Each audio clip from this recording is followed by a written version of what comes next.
Alright, gang, welcome to another episode of Reiser's Treasure Hunting Emporium's live stream. Yeah, gang, that's right, live stream. And I tell you what, gang, the weather is improving, and I hope everyone has been outdoors with their machines, or at least with their eyeballs, out treasure hunting. I tell you what, I think the forecast for us by the weekend will be up in the 60s and possibly even 70 for Sunday. So, oh boy, I tell you, the weather is finally warming. Anyway, let's see who's here. Hey, there's GAW. Hi. There's Hoogie's Hobby Shop. Hi. And Kay, I changed it up on you. I did it 3 times that time. K Watt, hello. Ron Just Digging Life. Hi. Jersey History Hunters, hello. Ghost Talk with the Risers. It's that gal again. Oh my goodness. Rivendell Coins, hello. North Jersey Detector. Hi. And I tell you what, see who else is here? K-Watt! Oh my goodness. And see who, there's Yorkshire, York! Lenny No, hi. Field Guy, hello. Fire Cajun, hi. And Black Steel, hello. And Hoosier Hillbilly, hi. And I tell you what, the gang is all strolling in. Scald Treasure Hunter, hello. And I tell you what, gang, welcome. Like I say, AWR, hello. And that's a nice buffalo. And hello, there's Lenny No. Hi, Lenny. Marty is nuts about digging. Hey, Marty, how are you? And Miss Linda Wallace. Hi. And there's Hunters Kimmy and Cloudhopper Scott. And I tell you what, the gang is all here.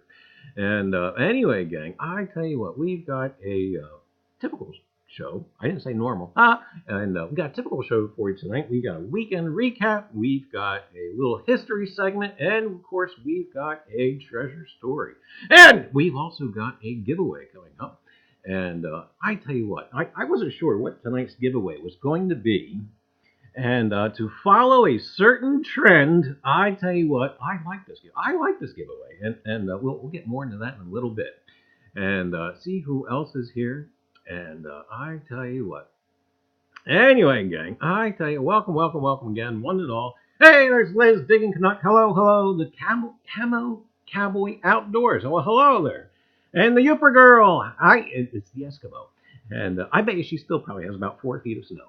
And AWR, no bedpan Charlie. No, I'm sitting on it, actually, at the moment. Yes, that's right, gang. It's the, Reiser's Treasure Hunting Emporium's portable potty. That's right. It goes wherever you do. But anyway, all right, gang. Well, here we go. Ready or not? Well, welcome, one and all, and again to another rendition of Reiser's Treasure Hunting Emporium live stream. The only live stream you'll see tonight that you will need your secret decoder ring to interpret Little Orphan Annie's secret message. So set your decoders to XY. That's right. Set your decoders to XY. The secret message, will probably be saying something like, remember to use Reiser's Treasure Hunting Emporium toilet paper. It goes wherever you do. Yeah, anyway. But, we should actually do that correctly. Reiser's Treasure Hunting Emporium toilet paper. It goes wherever you go for when you have to go. But anyway, of course, now it's not so much a secret, is it? Now we just, anyway. Anyway, gang, like I was saying, tonight we have a recap. The Risers were in Pittsburgh this past weekend at the ANA National Money Show. Great stuff. We're going to touch base with that a little bit. And then, gang, we have a history segment. That's right, a history segment. Newspaper excerpt from 1776. And this excerpt is actually quite interesting because it's one of those editorial letters that gets written pretty much by the editor. And that's nothing new. I mean, it still happens today. It was quite fairly common back then. Benjamin Franklin did it all the time. And even in his early newspaper career as Silas, oh my goodness, I missed it. Silas Dogood, I believe. He was using a moniker. And also to a treasure story. That's right, involving a $100,000 Coke bottle. And I was reading this by accident because I don't typically visit MSN News. But anyway, it was on there and it kind of caught my attention because the thing that kind of really drove me nuts about it was that I usually ignore them while I'm out treasure hunting because you just find a plethora of them. But anyway, $100,000 Coke bottle. I tell you, just how many Coke bottles have you overlooked? And then, gang, we will have Rosie wake up. I hope Rosie will wake up and do our giveaway, and hopefully she'll behave herself this evening. But anyway, gang, I tell you what.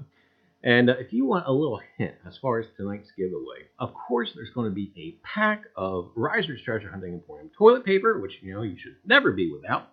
And two, we'll be giving away that's right, gang, 2 Lowell quarters. And you're saying, what's so wonderful, what's so grand about that? Well, we'll be giving away 2. One's a Denver mint mark, and the other one is a Philadelphia mint mark. So all you need is the W. That's right. So hopefully, you guys will find that W mint mark. And from everything I've been hearing and reading, it should be out soon. So anyway, gang, that there is the giveaway. I may throw in a couple of things from the A&A show along with it. And yeah, I tell you what, it turned out to be a very, very nice giveaway package. And even while I was prepping the show, I wasn't sure what was going to be the giveaway. That's why you have the little poo. And of course, then after I put the poo down there, I was like, tonight's giveaway is going to be poo. And I don't know. But anyway, all right. So I have to tell you again. 2 Lowell quarters, and one a Denver mint mark, and the other one's a Philadelphia mint mark, and of course, Reiser's Treasure Hunting Emporium toilet paper. I will not be sending you poo. So anyway, we'll leave that to North Jersey Detective. Anyway, we've got the show for you tonight, and we're going to go ahead and kick this thing off. We're going to catch up with chat, and that's one big poo. Oh, well, I tell you, it all depends on what you... Oh, never mind. And, hey, there's Lincoln, how are you? And looking through the nickels I did last night, and I tell you what, I don't know why you were looking through the nickels. You had a buffalo right there on the table. And I tell you... buffalo on the table? Yeah, AWR had a buffalo on the table. I'm sorry, I missed that. I tell you, it's tough enough to chase a cat off the table. He had a buffalo on the table. Really? Yes. And I just see, there's David Carlisle, hello! And I got a phone call. Hello? Oh, and see who else. Hey, there's Matting. Hello, Matting. And anyway, hey, there's Jay. How are you, Jay? And anyway, gang, I tell you what. Anyway, we'll go ahead and get this thing going, and we'll see what trouble we can get into. All right, here we go. I was just talking about this W Mint. Brooks McGo, how are you, sir? And I tell you what, it's coming out there. And like I said, we'll get you started. That's right, we'll get you started with the trifecta. A DP, and then it's up to you to find the W. But anyway, can we buy the TP? Never know when you will be in a tight spot. Yes, you can. It's at your local Hoy's 5 and 10. That's right. Or if you were in the Pennsylvania, Southern New York area, they had the Ben Franklin 5 and 10s, I believe. I think they may still exist, a couple of them. Because I remember seeing one not too long ago. I believe in, oh goodness, somewhere near Sullivan County, Pennsylvania. I remember seeing one. Anyway, gang, I tell you what, and the ANA Pittsburgh show, that's right, I tell you what, great show, great time, and got to meet some great people. And 6-hour drive out to Pittsburgh, 6-hour drive. Oi, I tell you, it's getting tough on an old bugger to make that sort of drive. Oh my goodness. But we got there about 10:30 on Friday, and over to the show, we were there probably about 11 a.m. And I tell you, now one observation that must be made between the national money shows versus the World's Fair of Money is that the World's Fair of Money is definitely larger by about half. And I tell you what, the National Money Show is already large, big, large. But I tell you what, the World's Fair of Money is twice that size, and it is just enormous. And anyway, I tell you what, when a show is that large, it's tough to gauge how much time to devote to any one thing. And on Friday, I did scope out the items I was heavily interested in and made a sort of a game plan for Saturday. And also, within probably 10 minutes there of being on the show, I had the privilege of meeting Hoosier Hillbilly. and family. And I must say that that was indeed an extreme pleasure in meeting him and the Hoosier family. And again, I will say the ANA's kid programs are top notch. And I tell you what, they serve to garner the interest of young pneumatists. And I tell you what, and I think that they did. And we're going to throw up some pictures here.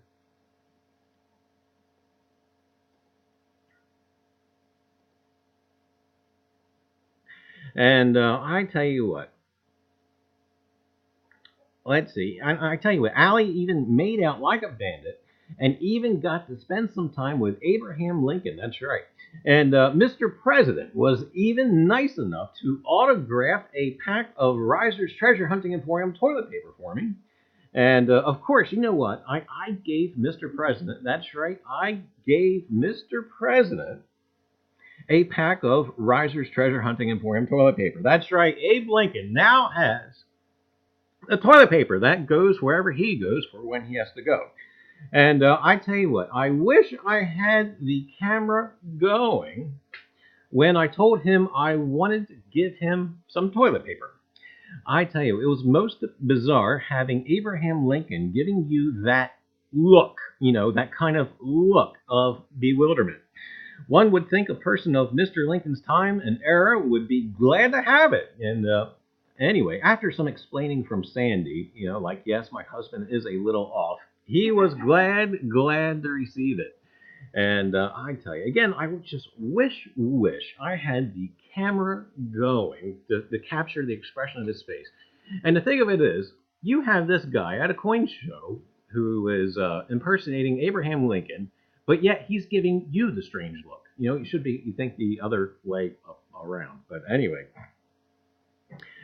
gang, by 3 p.m., that's right, we left the house at 4 a.m., and by 3 p.m., I walked Sandy and Allie back to the hotel and was planning on returning.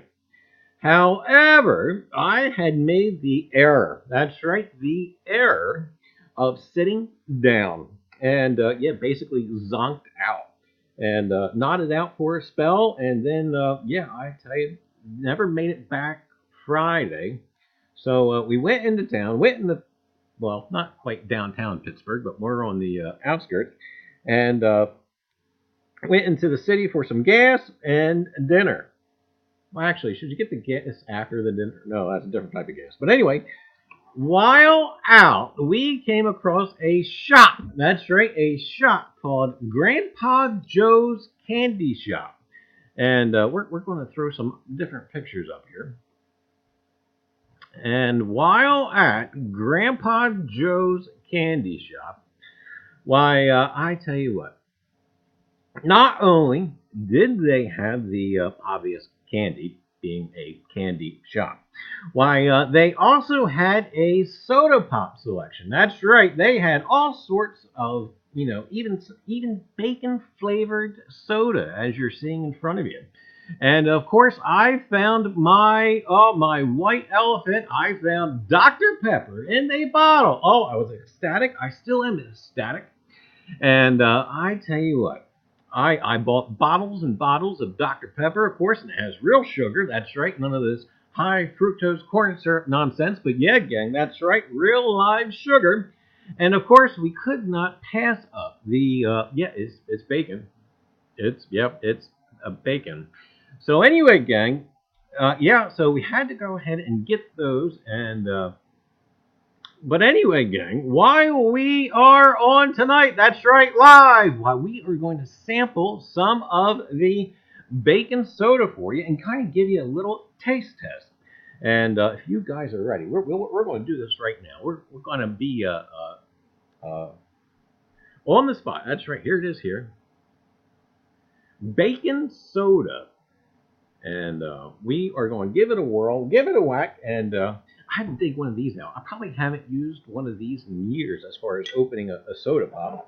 And real curious, real quick. We'll see if this has real live sugar, if this has high fructose corn syrup. Made from real pigs, it says. No, but no, cane sugar, it says. Now, wait a minute. it does say that it has natural flavor. So is there bacon in it? And anyway, let's give it a whirl. Wait, did I just see that right? All right, I have to read you the ingredients now because there's one in here I'm not too sure about. You ready for this? All right, here's the ingredients. Spring water, cane sugar, citric acid, caramel color, natural flavor, of course.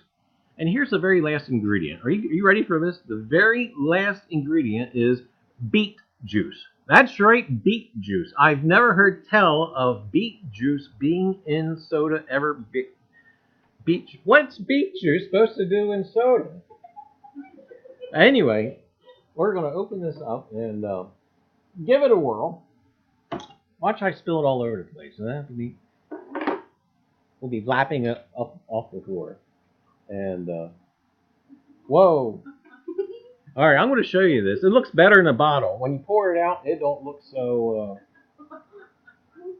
Wow, it's got a color to it. Chris says tequila has a worm in the bottle. Bacon soda should have a strip of bacon. All right. Well, here, Sandy, did you want yours? Yes. All right. Well, come get it. So anyway, here we are with our baking soda. Now, once you get it out of the bottle, it really doesn't have that same kind of color. I don't know I don't know if I can describe this color or not, but it's an odd color. Oh, it smells like bacon. It smells like bacon bits. Oh. That it does. I'm almost scared now. And Youper girl, we weren't buying the pickle soda. All right, bacon soda. I'm scared. Have you tried it yet? No. All right.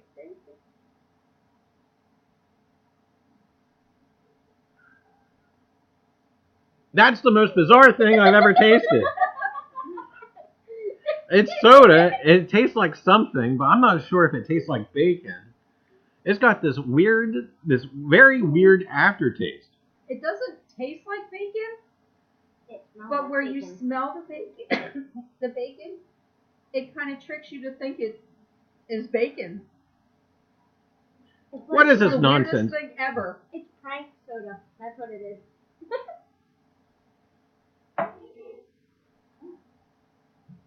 Okay, I think we can pass. Yes, I think it is nasty. Okay, we gotta get this taste out of my mouth. That's quite horrible.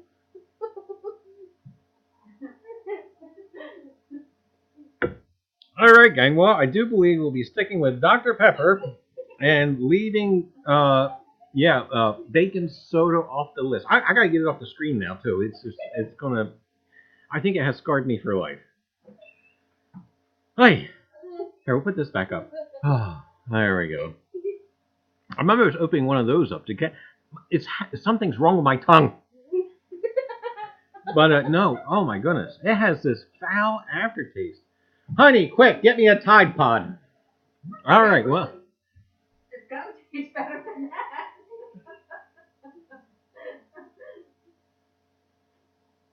Well, coffee does go with bacon. All right, well, anyway, gang. So if you ever have the opportunity to get yourself some bacon soda, pass. And that was the most bizarre thing ever.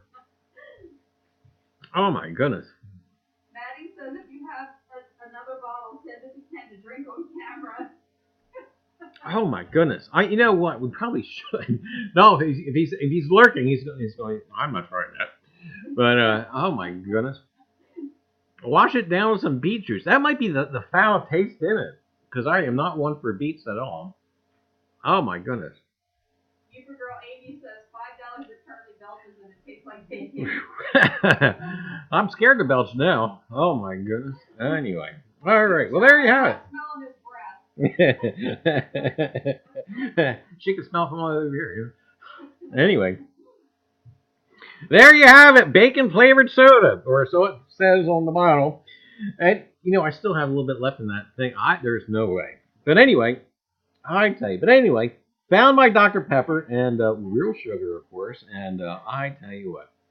it's almost like a fine wine for Reiser, but I tell you, I was ecstatic into finding it. Oh my goodness. Anyway, gang, and then, Saturday. For those of you folks who watched what live stream there was on Saturday, thank you. And but it is now gone. That's right, it is gone. I was asked to stop streaming and to delete the program, believe it or not. And afterwards, and with a conversation with security, it seems that it was a case of being on the sidewalk but told to stay off the grass. And new restrictions were placed on the stream, like I cannot show the vendors' tables without their consent, and even the stuff on their display, which kind of drove me nuts a little bit. If they have something on display, then I wasn't showing them. I was always careful not to show people without their consent or permission. But, in all fairness, I guess we can, I don't know. Because I always am careful as far as having people on camera without their consent and etc.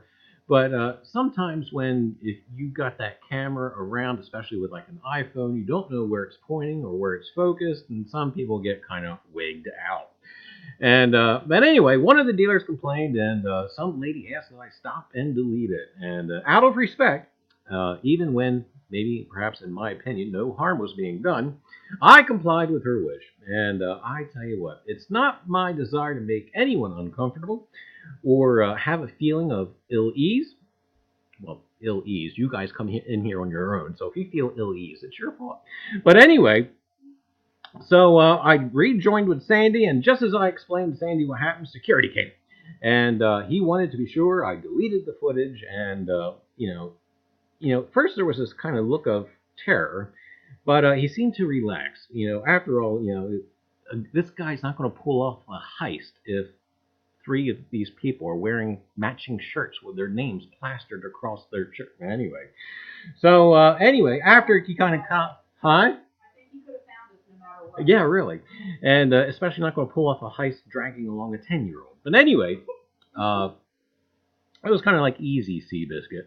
But after he kind of had a moment of eye roll, he kind of explained, hey, you can live stream the individual tables if you have that individual's permission. And but anyway, I tell you, I would have worked with that, but by then the wind was out of my sails, and I kind of left a bitter taste in my mouth. But anyway, I thought I'd see you folks Tuesday and give you the recap, and of course, I see you tonight. So, but anyway, I don't have anything poor to report of the ANA regarding the situation in itself. Probably the only thing that's kind of was unfortunate was the overreacting impulse of that one dealer. And but anyway, I tell you what, and like I said before, it's tough to judge where that camera is focused and where it's actually looking at. And I tell you, especially when you're not the one filming. But anyway, gang, there's still, that's right, there still will be a on the street live streams, but in a more controlled environment. And but anyway, I was also too kind of thinking about that 6-hour drive I had to do later on that evening. So I was kind of like, I did have a couple of dealer contacts in there who probably wouldn't have minded, but it was going on, I think, about 12:30. And again, I was thinking about that 6-hour drive back, and I kind of didn't want to start over again, and boy. But anyway, with that, we said goodbye to Abe, and goodbye to the Hillbillies, and goodbye to the ANA, and headed home. And homewards, we opted not to join the rat race of the Pennsylvania Turnpike and took Route 22, which runs through coal country in the center of the state. And we made several stops, including an indoor flea market. And at this indoor flea market, it was probably the scariest indoor flea market I've ever been in. I was waiting to be like decapitated at any moment because it was darn right scary. But I did get to meet somebody from Pennsylvania who was actually pans. That's right, pans for gold. And I was sure to actually make sure he was aware of flashing your pan. And seemed like a very nice guy. And with that, too, we also went to Orbisonia, Pennsylvania. That's right, Orbisonia, Pennsylvania, home of the East Broad Top Railroad. And I believe they call it one of the last narrow gauge railroads in the East that was still functioning as a railroad before, their demise or whatever. But saw that, and then after that, we worked our way home. And we got home at midnight, and Reiser was in bed by 12:15. That's right, I was beat. And busy, exhausting, but a great, great, great time. I tell you. Is that word Orba what? Orbasonia. Orbasonia, I believe. Orba what? Anyway, I tell you, we try and catch up with chat. This is where all the cool people hang out on Tuesdays. Woo. And, hey, Mike, how are you? Snoring at 12:33. No, I was snoring even before that, Mary York. I tell you. I tell you what. Hey, Yeti Mountain Trading, how are you? And anyway, Chicago is in August. Oh my goodness, yes, that's the word. Now, see, I keep getting them mixed up. That's the World's Fair of Money, and oh boy. But I tell you.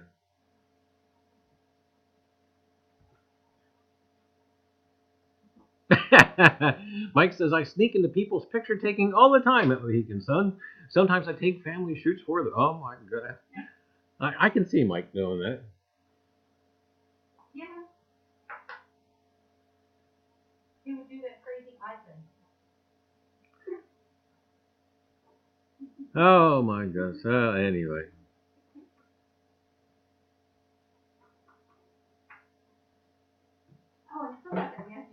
I know it. So do I. And that's the thing. It's got that thing on my tongue now. We were warned to have a nasty aftertaste. Who warned us about that? Sammy. Oh my god. But anyway, gang. But yep, like I said, there will be more on the street stuff a little bit later on. I do have a museum. I just have to kind of coordinate with one of the docents. They're going to stay open for us late, or I should say reopen. And we'll take a kind of a guided tour through a museum. And we have one that's involving with the state. And I don't know how that's going to go. Because sometimes the state requires insurance and all this other good jazz to be there after hours. But we're going to see what we can work with. Anyway, gang, moving on. We have our history segment. Now, I've had this booklet for some time. It's called The Plain Dealer, 1775 through 1776. And basically, it's a newspaper of the American Revolutionary period, published in Cumberland County, New Jersey. It's actually my county. And the Plain Dealer was more of a newsletter than a newspaper, as we would kind of think of one. And it was written on letter paper 6.5 inches by 8.5 inches in size, and stitched together like an old-fashioned copybook. And the Plain Dealer basically is the first newspaper established in New Jersey expressly for the purpose of supporting the sometimes faltering drive for American liberty. And it's one of the literary, political landmarks of the American Revolutionary period. And it was printed every Tuesday morning by the editor, Ebenezer Elmer. Well, that's a name for you, Ebenezer Elmer. And it contained clear and persuasive arguments in favor of liberty from British domination. And by the way, real quick, footnote, I love my British friends, so let me clarify that what we learn of history, it's the ideals that are important and not necessarily our thoughts and opinions of today. Now, these ideals or ideology is what we can learn from and perhaps even apply to current understandings of political fervor. And with that, let me tell you, this was written on January the 22nd, 1776. And again, like I said, this is nothing new. You'll be able to kind of pick stuff out as we go through it.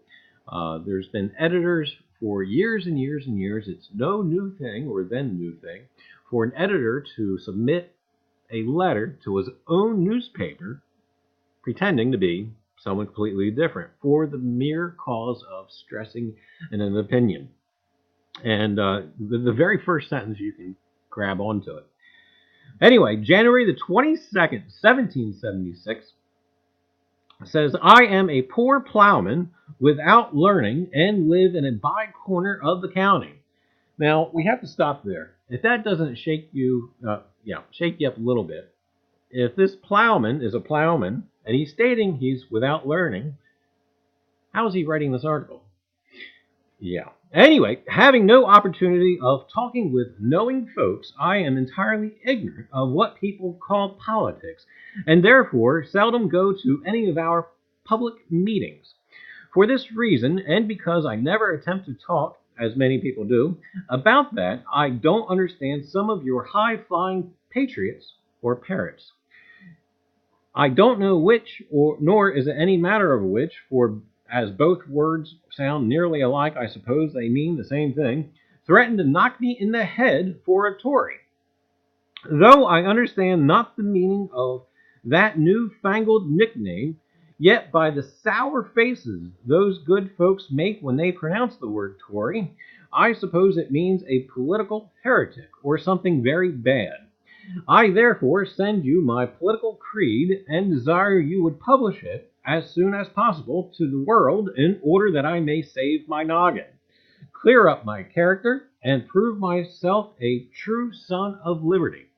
Now, what's odd about this so far? This guy, again, he's a poor plowman without learning, but his punctuation, even for 1776, is spot on. But anyway, he lists these things. First, I believe that many people who bellow very loud about liberty neither know nor care anything about it, farther than it serves their own private interests or humor. Second, I believe many who make a great spunk about patriotism don't know the meaning of the word. Third, I believe many people who talk a great deal about politics know about as much of the matter as a hog does of Latin, or a horse of divinity.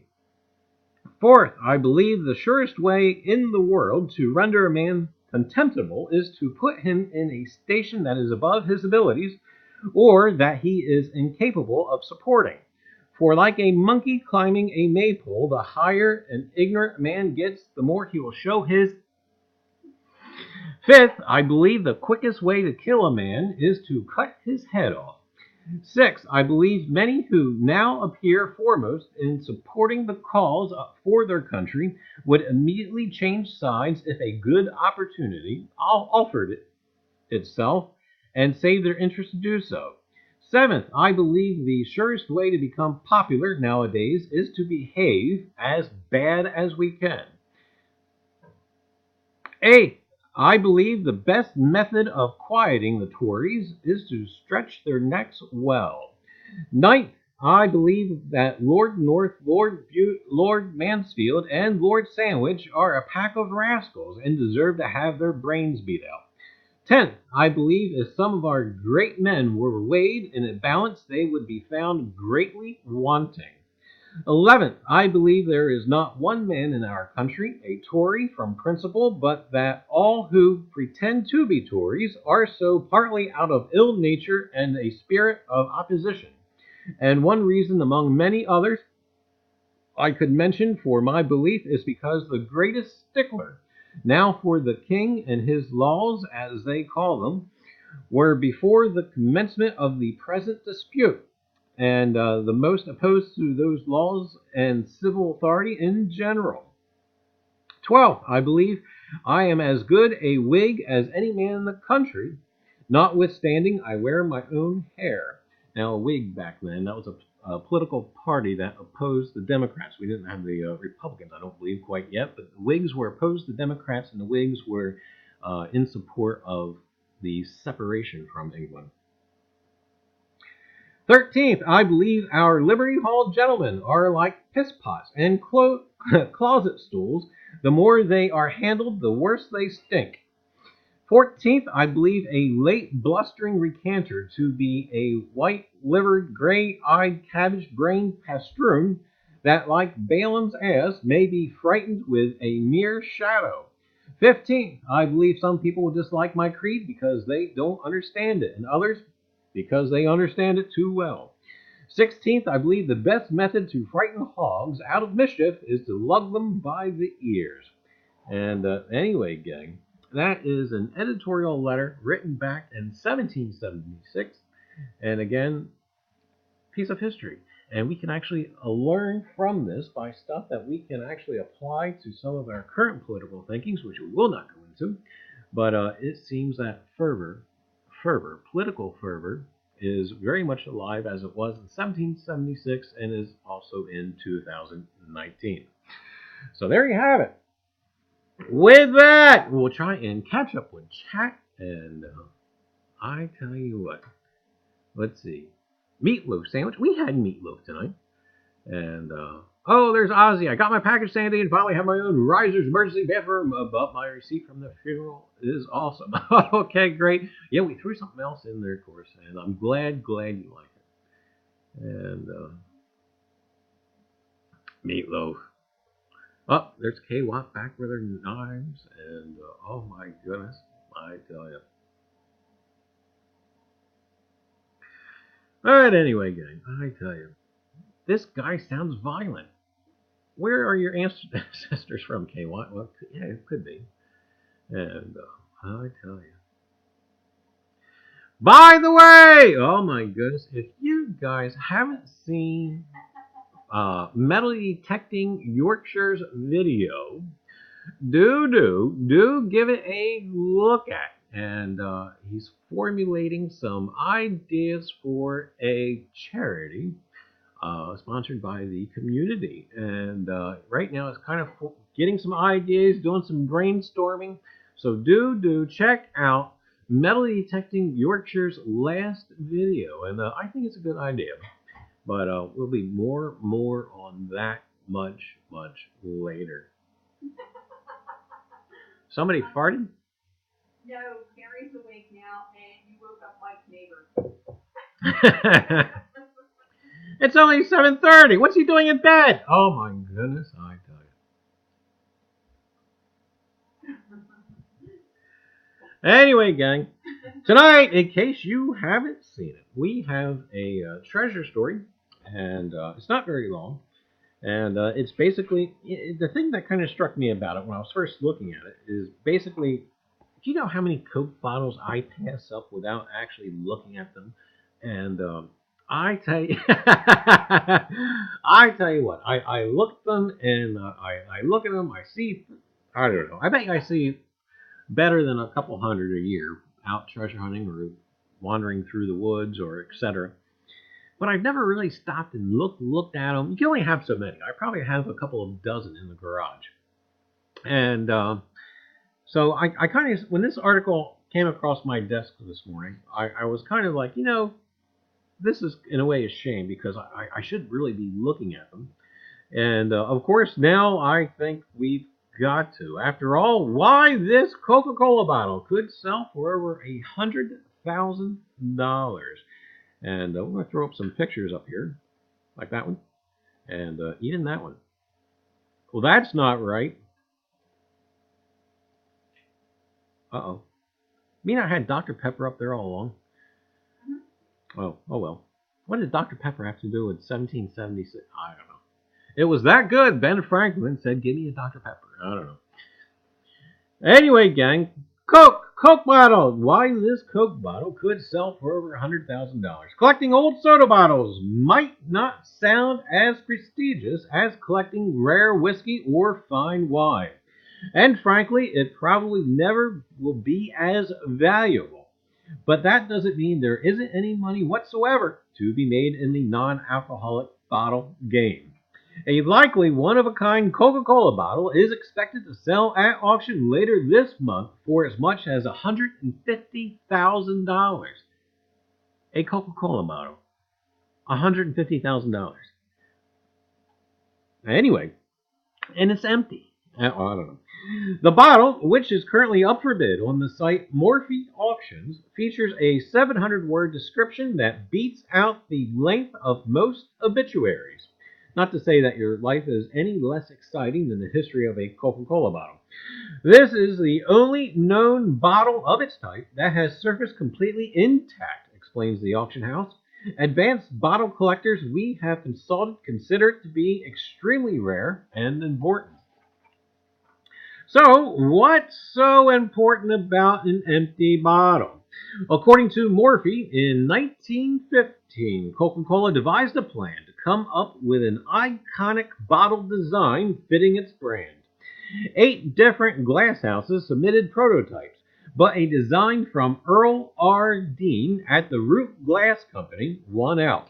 However, Coca-Cola realized alterations would have to be made on the lower and middle diameters of the bottle in order to make it more practical, and so it would fit in the modern bottle machinery. As a result, this particular bottle, billed as Coca-Cola Root Glass Company Modified Prototype Bottle, appears to be one of the altered prototypes that were considered between the initial selection of the Dean's design and the familiar design known to collectors and consumers today. As such, bottle expert Bill Porter told Morphe that this auction features a missing link in the history of Coca-Cola's bottle design. Part of what makes it so rare is that Coca-Cola ordered all the bottles produced as part of this confidential testing to be destroyed, and the vast majority of them were. It is therefore believed that this Atlanta bottle is the only known example or model of the 1915 test bottle, the auction house states. Meanwhile, only 2 versions of the prototype before this one are known to exist. And the last one, let's see, known to exist, with this one selling in 2011 for $240,000. That's right, a Coke bottle sold for $240,000. But this bottle, which was recently discovered a few days after obtaining and sorting through a Coca-Cola collection acquired from a retired Coca-Cola employee who worked for Chapman Root, is said to be in as close to pristine as one could envision, with no chips, cracks, or case wear. Morphe estimates it will sell between $100,000 and $150,000. It currently has one bid, a $50,000 bid, minimum bid, with bidding set to close in basically 2 weeks. So there you have it. Coca-Cola bottle. I tell you, who would pay $150,000? I don't know. Could you imagine I came home one day with a Coca-Cola bottle, like, well, look, Sandy, this is what I bought for $150,000. I don't know. Oh, anyway, gang, see it. Really? Oh, I'll have to consider it. No. Oh, all right. Anyway, gang, see that? There's treasure out there. You just may never know that very thing that just will, well, some folks consider to be treasure. So anyway, gang, all right. Well, let me tell you what. We're going to go ahead and catch up with chat, and then we'll go ahead and do our giveaway. And K Watt says, let me go look for Coke bottles. I tell you. And Field Guy says, only the old ones are worth money, like from the 30s, I think, because of the glass. Yeah. And Marty says he's lurking, or lurker, good. And hey, there's Al. Hi, Al. How are you? And I tell you.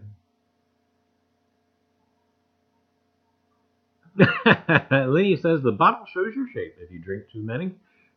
That they do. And Liz says some people have too much money. I tell you, who would buy it? I don't know. There's crazy people out there, though. Well, yeah, see? Point in fact right here. And my uncle worked from age 16 to age 72 for the Coke Company in Kentucky. Oh, awesome, Linda. And, I hear a lot of people tell me, I used to know a guy who used to work for shoot, I don't remember if he worked for Pepsi or I'm pretty sure he worked for Coca-Cola. And he always said that was a good job, and basically they gave him like not only a pension, but they also gave him like a stock option plan where I think it was like matching, that he put so much in and they would match it, and yeah, he had a nice retirement. And hey, there's Jeff. How are you, Jeff? And I tell you, not a penny over $145,000. My final offer. I tell you. Wait, somebody's talking about Reese's? Oh my goodness! I tell you. Hey, there's SJ. Hi. And I tell you, we have a Dr. Pepper at my hospital. That would be my favorite doctor. But I tell you. Currently would go to the hospital just to request Dr. Pepper. Yeah, wouldn't it be horrible if he was like a proctologist or something? Anyway, gang. Yup, my uncle got a great retirement. I tell you, that's what I hear about.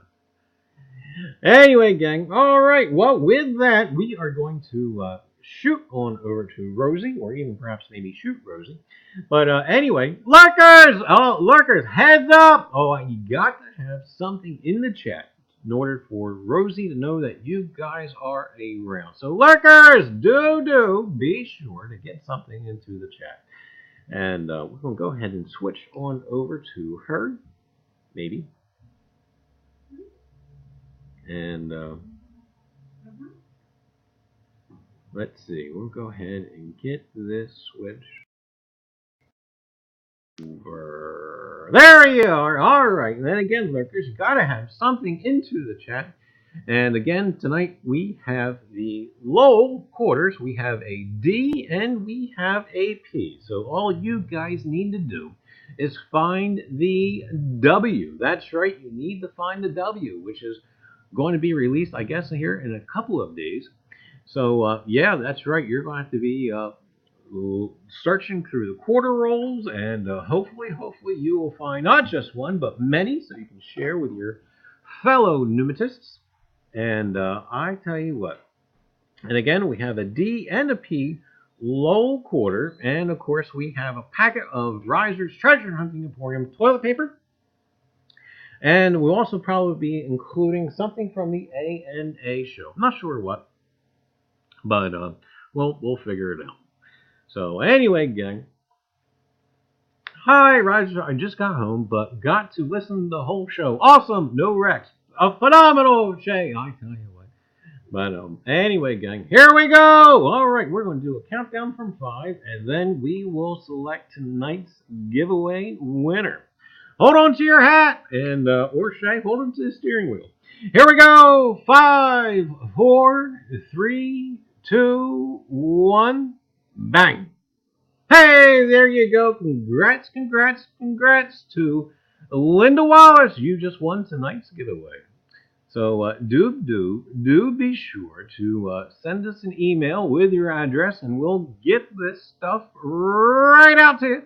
And I tell you what, see that? Complimenting on Rosie and her makeup must have worked, I tell you. But anyway, gang, I tell you, great stuff going on tonight. We'll try and get back here. Woo.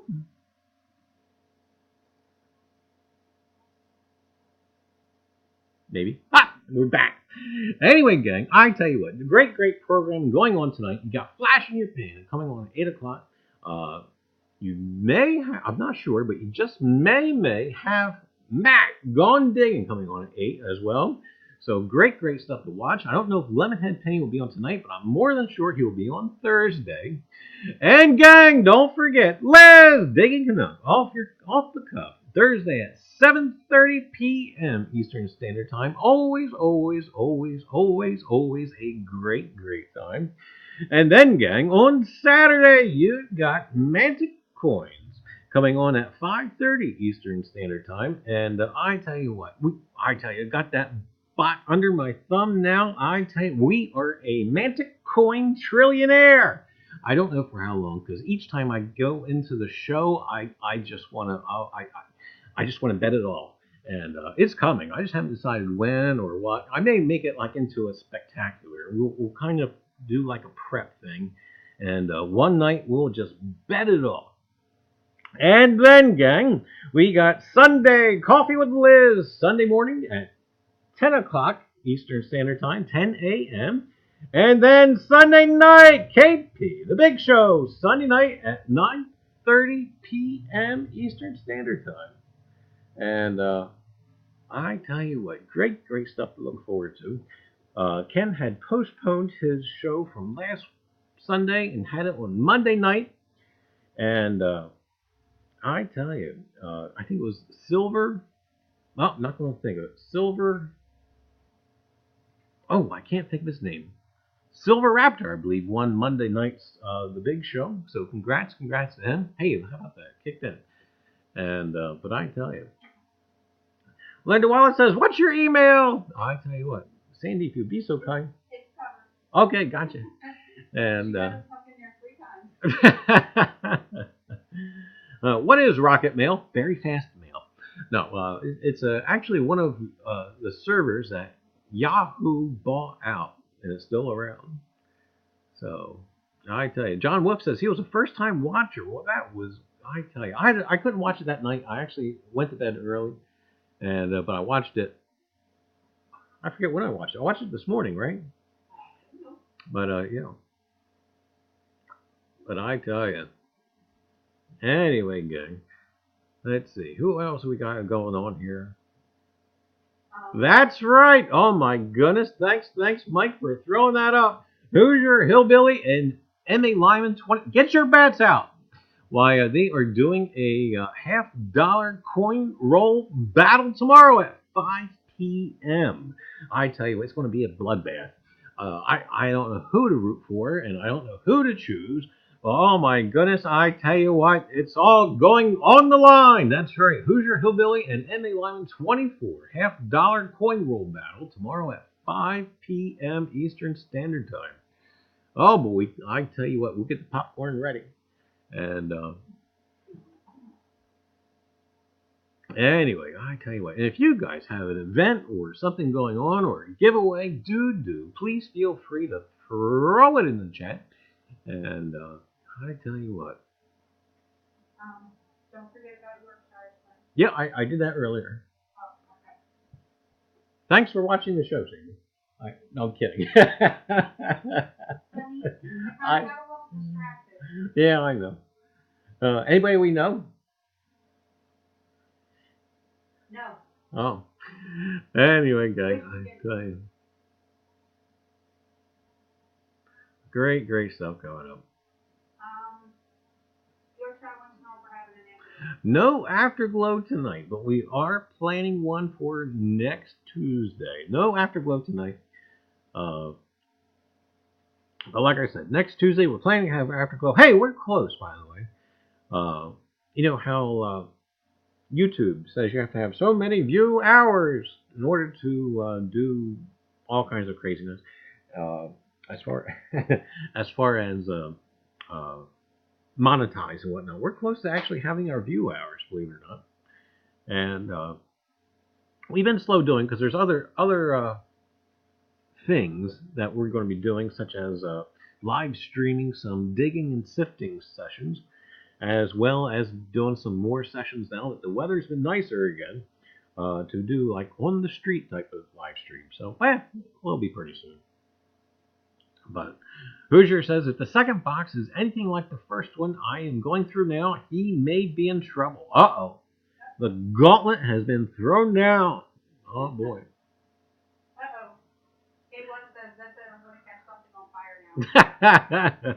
What is the story with the Lowell quarter? You know what? I'm kind of disappointed with the Lowell quarter. You know, I thought Jack Kerouac would be on the Lowell quarter, you know, but no. Oh, goodness. Uh-oh, Mike says, we will see. Oh, my goodness. All right, I tell you what. Do we have a bookie in the house? We need a bookie. Anybody taking bets on the... No, I don't know. But anyway, gang, it is 7:55. So we are going to go ahead and sign off of here. We're going to do our little goodbye. Hey, I remembered our exiting bit. And maybe. And anyway, gang, we'll see you right back here next Tuesday for another episode when we'll bring you a whole other hour of craziness and history and coins and perhaps who knows what else. And also, too, by the way, there is a video being edited as we speak. Myself and Allie were out metal detecting. Not this past Sunday, but the Sunday before, and we have a video that needs to be edited. And that should be out probably, if not this upcoming weekend. They're near it. So, anyway, gang, we'll see you next Tuesday. Same time, same channel, 7 p.m. Eastern Standard Time. And right here at Reiser's Treasure Hunting Emporium. But anyway, gang, have a great night and get out there and find your treasure.